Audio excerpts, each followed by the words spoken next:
All right, students, today we're going to do 2.1c, and this is about bacteria. So we started learning about this yesterday in class. We're going to continue finishing this up today, and then we will move on to our lab.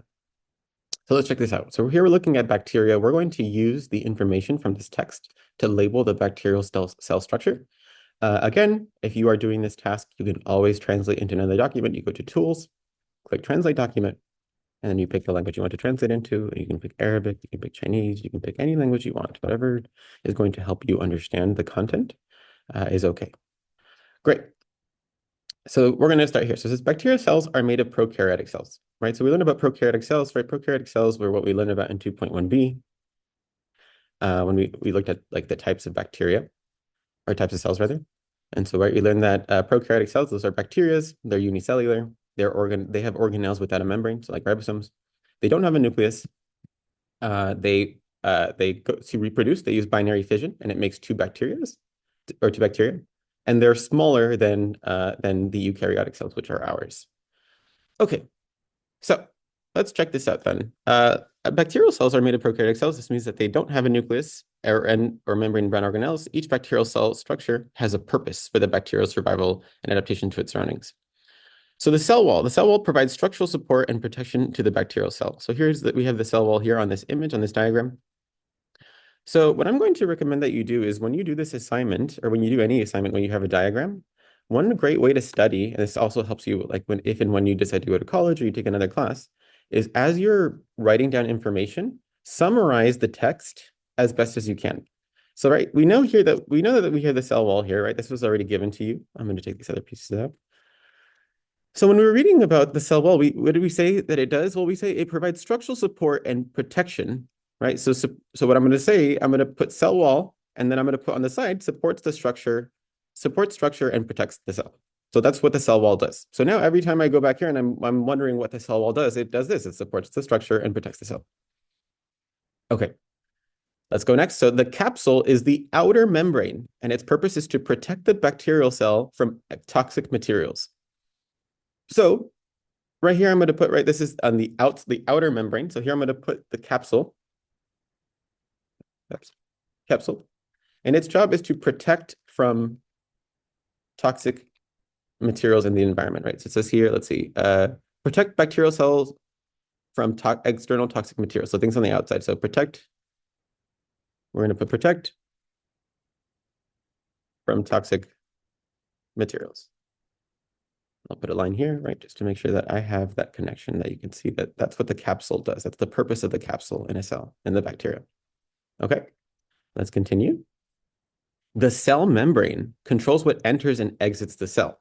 So the membrane, you're looking back here, right, the cell membrane, like the cell wall is there, then the cell membrane is right on the inside of it. So I'm going to go back to this image here, right? The cell membrane is going to be this one. It's going to be on the inside here. So this here is going to be my cell membrane. And what did we say? What did we learn about it? Well, we know that it is the thing that it controls what enters and exits the cell. So I'm going to put that little summary right there, right next to it. Make sure that I can, this way, anytime I look back at this, I don't have to read the text again. I just know that it controls what enters and exits. So make this a little bit smaller. But that's what that is what the cell membrane does. Little line there. Great. So that controls what enters and exits the cell. Great. Okay. What else? Let's see. Okay. So now we have cell membrane. It says the flagellum is a long strand that helps the bacterial cell move. So this is the flagellum here. It's like a tail. So when a bacteria moves, so we can actually look at this. We can look at a video of this if that might help you think about how this works. Flagellum, bacteria. So I won't make you watch the whole video and whatnot, but what you can see, right, is that the flagellum, so what it's doing is it's rotating. It rotates inside the bacteria. And what that does is it allows the bacteria to move. It allows the bacterial cell to move because this flagellum here in the back, this orange piece here, That is exactly what's happening, is it's turning, like this thing, this flagellum is turning, and that allows for the bacteria to move. It's the same thing that you see in sperm. So sperm also have flagellum.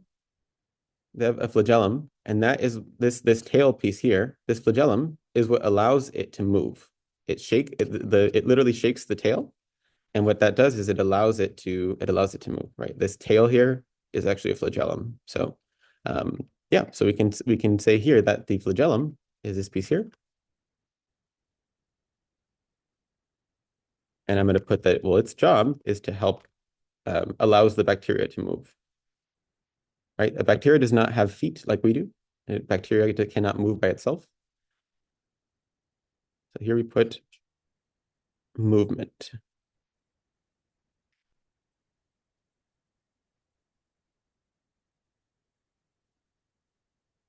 Movement. It helps with movement. It helps the cell move. The bacteria cannot move without the flagellum. Cool. Let's see what's next. The DNA is in the bacterial cell is located in the nucleoid. So the nucleoid is this like this is where the DNA is, and we call it nucleoid. So nucleoid is it's not really an actual thing. It's just kind of like the space where the DNA is, but it's not like a nucleus, right? So our cells have a nucleus. We have a nucleus and the DNA is in there. Bacteria do not have that. We call it a nucleoid, but it's not really a nucleus. It's just like nucleoid just means that there's no nucleus. So I'm just gonna put DNA, like because that's what it is. DNA, like no nucleus. Right? It's just kind of flowing around. It's just kind of in the cell somewhere, but there's not a nucleus here. Okay, let's go next. The cytoplasm is a gel-like matrix inside the cell, and it's the location of most chemical processes of the bacterial cell. So the cytoplasm is this kind of like liquid, this like orange or this orange-yellow liquid that's in here. This is the cytoplasm. And so it's this gel, it kind of just holds the cell together. Like it allows all these things that are inside the cell to flow around and to be able to interact. So it really just, it fills the inside of the cell. Okay, this is like, if you think of it like a jelly donut, jelly donut. Like, right, it's like the inside part. It's like thick, like the jelly. It's because it's like a gel. And it basically fills the cell. And you can also, what does it say here? The location of most, yeah. So like this is where this holds the inside of the cell together. Like all the parts on the inside of the cell are held together by the cytoplasm. Okay. Ribosomes are the small dots inside the cytoplasm, and they are responsible for protein synthesis. So the ribosomes are these guys, these little dots. And so one important thing is, so these things make proteins, and you might be wondering like, well, why do we need proteins for? What do bacteria need proteins for? So everything that's alive needs a protein. Anytime you use energy, right, we learned about antibodies. So if you go back to 1.6, when we talked about antibodies and antigens, right? Antigens are proteins. Antibodies are also proteins, right? So if you want to have an immune system, if you want to be able to protect yourself from disease, you need to have antibodies. You need to have proteins. Same to breathe. There's this thing called hemoglobin. It's a protein that carries oxygen to your lungs. So you cannot breathe without hemoglobin, a protein that's on your blood cells. That's how you actually get oxygen in your body. So this is where proteins are made. You need to have ribosomes, including bacteria as much as we do. Like bacteria also can't move. The tail, the flagellum here, can only move because there are proteins that actually allow it to move. The flagellum itself is actually made of proteins. The flagellum is actually like a group of proteins that are put together. So proteins are needed for everything. You need to do, without proteins, you can't do anything. They're very, very important. Okay. Now we have plasmids are small circular pieces of DNA in the cytoplasm that help carry additional genetic information like antibiotic resistance. So bacteria do not have mouths like we do, right? They cannot talk to each other. But as you might know, right, like bacteria still can move, right? So they still have a they still have to be able to avoid things in the environment, just like we do, right? We don't like if a car is going to hit you, you move out of the way, right? You don't want to get hit by the car. Bacteria do the same thing. When there are things that are going to try to to damage them, they move away. So what they do is instead of, because they can't talk to each other, right? They don't have mouths, is instead they release these little pieces of DNA called plasmids. And these are pieces of DNA that bacteria use to communicate. So, right, if I'm a bacteria and I'm like, oh, up ahead there is an antibiotic that is harmful, you need to get out of the way, or there's a white blood cell that might damage you. You need to move. So what it will do is it will put that information in a plasmid, and it will pass that to another bacteria. Another bacteria will be like, thank you for the information. I am now going to do the same thing. I'm going to avoid. Okay, excellent. Then the last piece, let's see. Then we have pili are hair-like structures that help bacteria adhere to surfaces and other cells. So pili, what I like to think of these are like hands, right? So bacteria also, right? Bacteria don't have eyes, so they don't know where they're going. In order to know where they're going, they have these little hairs that like just kind of are like fingers. And they just go around and touch different things, and it allows it to know where it's at, right? So if you're touching something, if it's touching something, it knows like, oh, I need to move away from here. If it wants to adhere to something, if it wants to actually touch something, it will know because because of these pili. These are like little hands. These are like hands, not actual hands, but hands, like the way that bacteria know where they're going. Right? The bacteria do not know where they're going the way that they know, they can't see where they're going.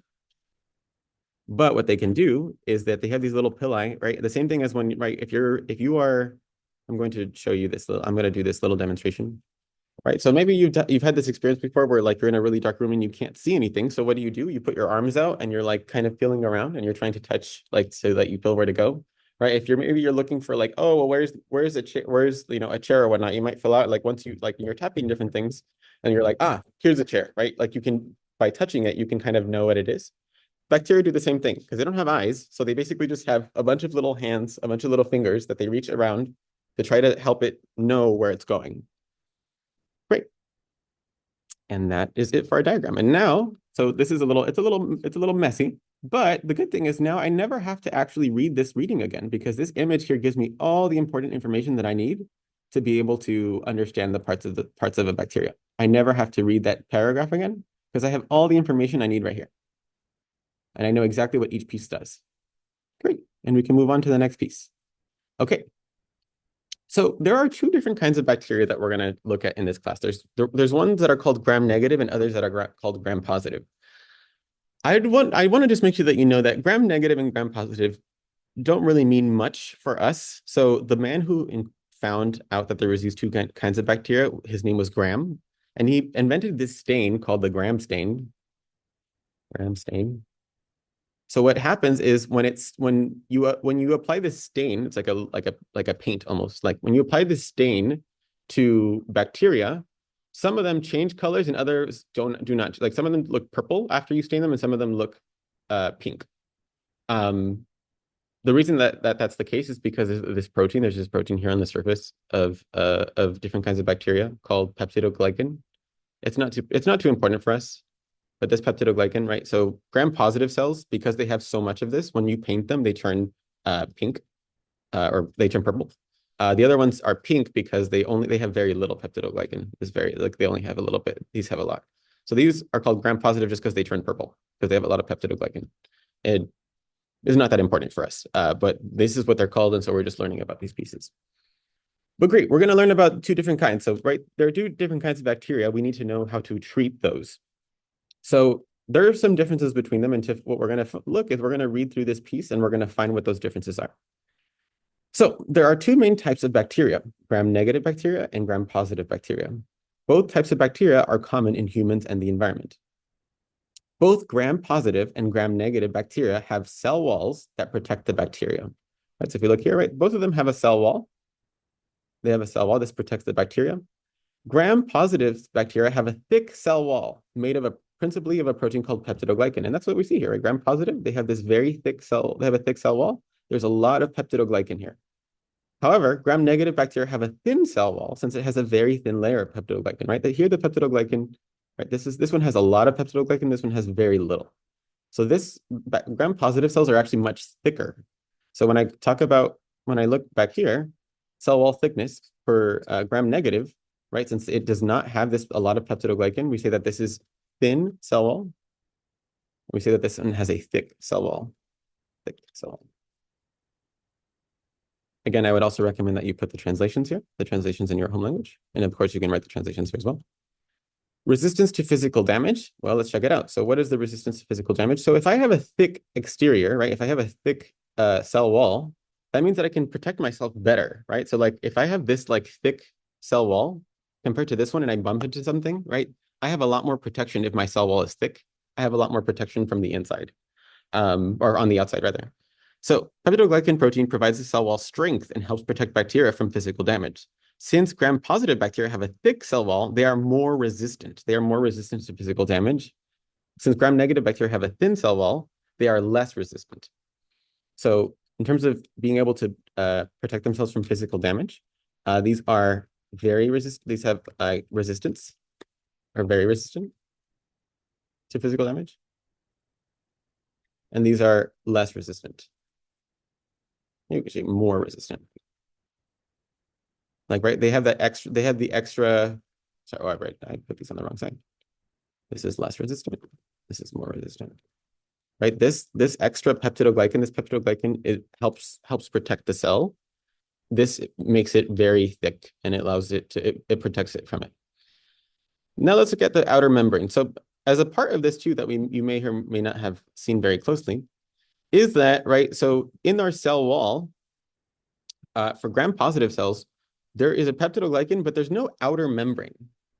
On the other hand, gram-negative bacteria have an outer membrane, right? There's this outer membrane here on the side. So what does that mean? So gram-negative bacteria have an outer membrane, which contains lipids, fats, and sugars, like lipopolysaccharide. Not so important what that is, but these act as an extra protective barrier that prevent external objects from entering. So this extra barrier prevents things from coming into the cell. However, right, gram-positive cells don't have that barrier. They don't have that barrier. And actually, there's a lot of, it's hard to see in this image, but like there's a lot of holes, right, between these peptidoglycan. So like things can actually enter into gram-positive cells a lot easier than in gram-negative cells.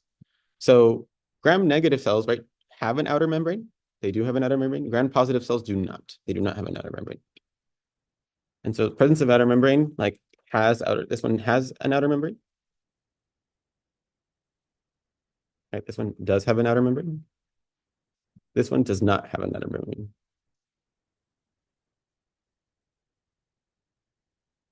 Okay, so the purpose of this membrane is to prevent things from entering the cell that should not be there, right? So like it's going to be hard for things to pass through here. So that applies to antibiotics, but an antibiotic does.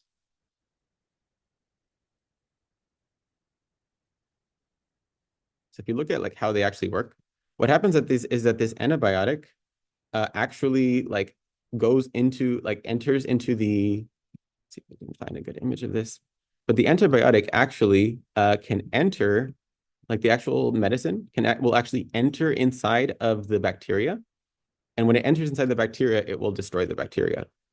So which one is easier for it to enter? Is it easier for it to enter, the gram-positive or the gram-negative? Well, only one of them has this outer membrane. This outer membrane is going to protect it from antibiotics. So the gram-negative bacteria, because it has this outer membrane, it's more resistant to antibiotics, right? It can protect itself better from the antibiotics. Gram-positive does not, right? Gram-positive does not have that outer membrane. So for that reason, it's easier for antibiotics to enter, and they are less resistant. They can't really protect themselves from antibiotics like the other ones can, because right, the other ones have that outer membrane that protects it.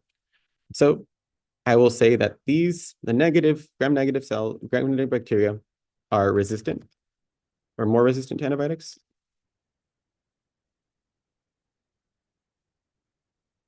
And these are less resistant. Okay. All right. So now we're going to think about the kinds of toxins that are produced. So bacteria, the way that they make you sick is, right, they release toxins, like things that are toxic, things that are harmful into the surroundings. Some toxins are released by bacteria into the outside, like into the surroundings. While other bacteria, they stay inside the bacteria until the bacteria dies. And then when the bacteria dies, it releases the toxin. So toxins that are released by bacteria into the surroundings are called exotoxins. So exo means outside.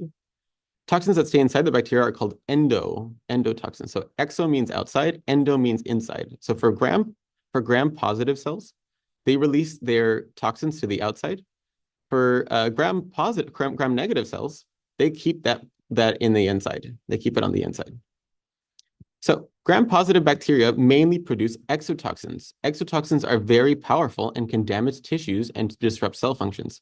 However, these exotoxins trigger a strong immune response. So what that means is that go. Yeah, so these exotoxins, and they trigger an immune reaction. So what that means is that the immune system, like since you have an immune reaction, like your immune system recognizes them and is like, I'm going to attack the bacteria that are producing this exotoxin. And so the immune system can actually fight these off. This immune system can easily recognize them. However, gram-negative bacteria, they mostly produce endotoxins, so they stay on the inside. So because they're on the inside, the immune system has no way of knowing that it's toxic, that it's dangerous. So it makes it difficult for the immune system to recognize it because all the things that the toxins that it releases are on the inside until the bacteria dies. And so there's no way for your immune system to know that it's there. So what we say here is, so types of toxins produced, right? So we said that our gram-negative bacteria, they have mostly endotoxins, right? Toxins produced inside the cell. And these mostly have exotoxins. Toxins released outside the cell.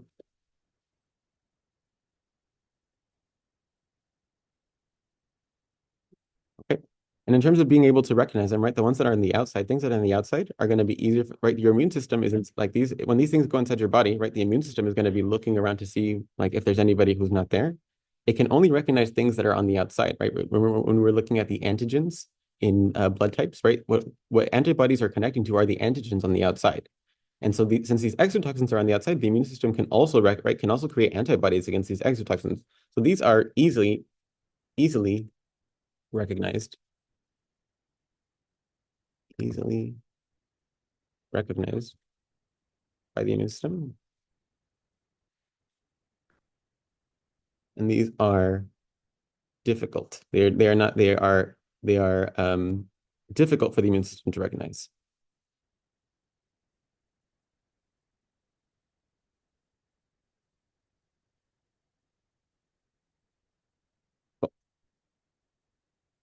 All right. So since gram-positive bacteria, they have these exotoxins, right? Those exotoxins, right? Those toxins that they release on the outside. We can actually, as scientists, we can take those exotoxins and we can make vaccines.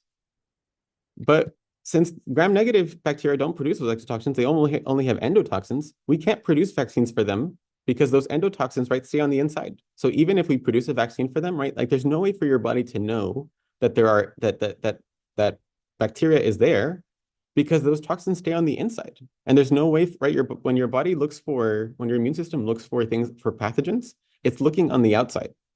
It doesn't have a way to see on the inside.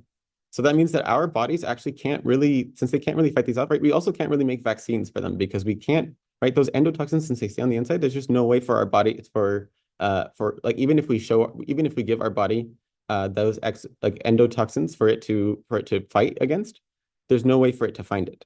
So what we do is we say, right, we have vaccines for things that are easily, right, the things that do release. So there are vaccines, have vaccines.